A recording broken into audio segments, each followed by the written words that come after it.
Hey everyone, my name is Yoshi No Lover, but y'all could call me James. First off, I want to say sorry for not uploading, but I've been under the weather and I'm just now a lot better. So I'll be able to talk a little more clearly and the combat being shown might not be expertly done. Because of that. If you stuck around, thanks, I appreciate it a lot. Now let's get into the video. So I've been playing Rise of the Ronin for almost 40 hours, and while the game is not perfect, it's actually not as bad as some reviews are making it out to be, and I'm going to give my thoughts about the game. I'm not really going to say much about the story to avoid spoilers, but basically Rise of Ronin takes place in the era of samurai sets as the Western influence comes over to Japan. The story begins with you and your twin going to training, which is also the tutorial part of the game. You can also customize both of the characters as well. That's all I'm going to say about the story, basically. Now let's get to the combat, which is the most important aspect in my opinion. Combat is just absolute perfection. It's just as good as Neo games, which is perfect. There is a parry mechanic which can be hard to get the hang of, which you will see in these gameplay clips being shown. And there is a blood gauge that affects your ki, and there are 9 or 10 if you want to include barehanded weapon types in the game. I liked using the Odachi and the Katana at first, but now that I'm almost 40 hours in, I'm now using the Oxtail Blade and the Dual Katanas the most. And there are 3 different types of stances, similar to Neo, called Jin, Ten, and Chi. Each you can use on certain enemies as an advantage. Allow me to explain basically. Jin is effective against sabers and lightweight swords, and ineffective against odachis and heavy weapons. Chi is effective against odachis and heavy weapons, and ineffective against sabers and lightweight weapons. Ten is effective against katanas and medium weapons, and ineffective against sabers and lightweight weapons.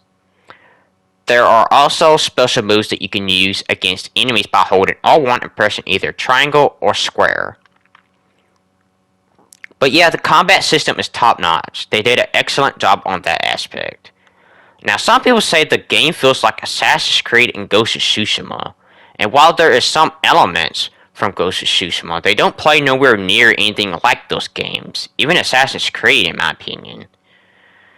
It's actually Neo with a sprinkle of Sekiro elements. There is a grapple hook you can use, but you can use it against enemies in Rise of the Ronin. The open world is really fun as well. Is it repetitive? Sure. But it's fun and that's all that matters. It's honestly the most fun I had in an open world since Ghost of Tsushima. Let me explain some of the open world elements. Find cats, pray at shrines, take photos, defeat fugitives, take over public orders, which are basically enemy camps, do other random activities that's in the world. All has been fun and not boring to me. Now sure, the game isn't without its flaws. Upgrade weapons seems pointless for a small amount with a big cost. However, I do find the bond transfer, which is basically transferring one stat to another empty slot for a stat of a weapon, but you lose the weapon you removed the stat from. And some slight performance issues, but nothing major.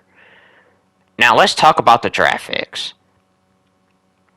Are they best in class? No. Are they terrible like almost everyone is saying? No. I don't even understand why everyone is saying this when everyone was criticizing high budgets and game developments with ultra realism graphics. Well, this game doesn't really have that and actually has a beautiful art style over fancy graphics. So why are we now going, ew, this looks bad? It doesn't make sense, and I don't think nobody really care. They just want something to complain about. I mean, I don't get it. I mean, I really don't. I wish if somebody could explain, let me know in the comments. I don't understand why people are complaining about this.